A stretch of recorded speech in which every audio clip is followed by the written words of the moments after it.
వరద బాధితుల్ని వెంటనే ఆదుకోవాలి. బీజేపీ వాకాడు మండల అధ్యక్షులు కాలవల్లి ప్రసాద్ వాకాడు మండలంలో 10% నష్టపరిహారం చెల్లించి 90% నిలుపుదల చేశారని వల్లి ప్రసాద్ ఆవేదన వ్యక్తం చేశారు. అధికారులు దిగివచ్చి వెంటనే ప్రతి ఒక్క బాధితుల్ని ఆదుకోకపోతే నిరసన మరింత ఉధృతం చేస్తామని తెలిపారు.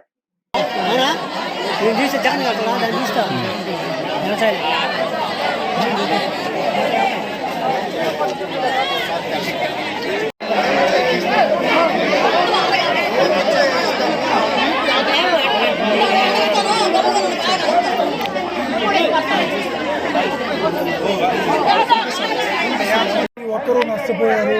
కరెంటు లేక, తాగడానికి నీళ్లు లేక అందరూ కూడా మండలంలో ఇబ్బంది పడ్డవాళ్లే.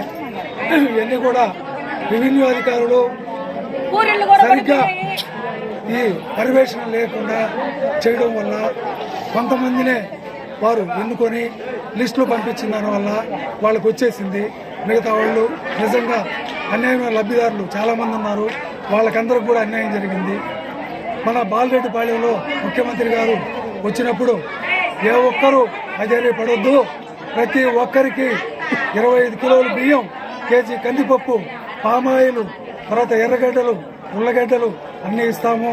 ఇంటికి 2500 రూపాయలు నగదు కూడా 4 రోజుల్లో మండలం మొత్తం పూర్తి చేస్తామని హామీ ఇచ్చారు. ఇవన్నీ కూడా కలెక్టర్ ద్వారా సచివాలయం సిబ్బంది, వాలంటీర్లు చూసుకుంటారని ముఖ్యమంత్రి చెప్పడం జరిగింది.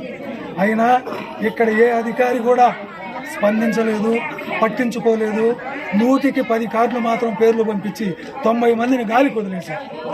ఈ విధమైన అధికారుల నిర్లక్ష్య వైఖరికి నిదర్శనం ఇది.